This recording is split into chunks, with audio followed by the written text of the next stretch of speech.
Quand les Britanniques pensent à la bataille de la Somme, quand les Britanniques pensent à la Première Guerre mondiale, ils pensent à cet endroit, un endroit tout à fait surprenant, stupéfiant. Je ne connais pas, à vrai dire, le terme qui correspondrait le plus à Lochnagar Crater. Ici, alors Tolkien passe dans le coin, au sens large. De toute façon, la plupart des sites qu'on vous montre sont sur une surface très restreinte, mais il dit entendre l'explosion de ces endroits. Et à proximité, se trouve son ami Rob Gilson.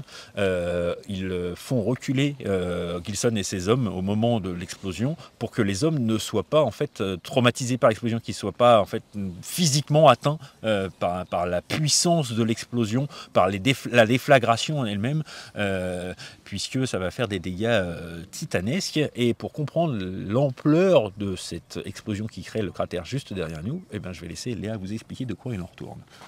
Donc ici, on est vraiment sur le premier lieu du commencement de la bataille de la Somme, puisque à 7h20, le 1er juillet, on a 8 mines qui explosent. Donc celle-ci explose à 7h28. Et donc ça forme un cratère de 91 mètres de profondeur et 21 mètres de diamètre. Et la mine a été provoquée, en fait c'est les Gallois qui ont creusé des tunnels en dessous les lignes pour arriver jusqu'aux lignes allemandes et faire exploser en fait les tranchées. Alors, il faut préciser, alors c'est de la préparation de l'assaut des Britanniques. C'est dans la même logique que les tirs d'artillerie.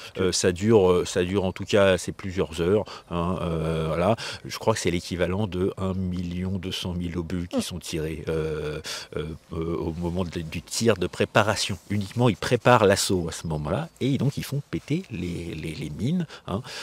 Et précisons une chose importante, c'est quoi le résultat de Lochnagar Crater au niveau stratégique? Pas grand-chose, puisque c'était en fait un obstacle pour les Britanniques que il n'y a pas eu d'impact en fait sur les Allemands, puisqu'ils étaient au courant. Ça s'entend quand on creuse des tunnels.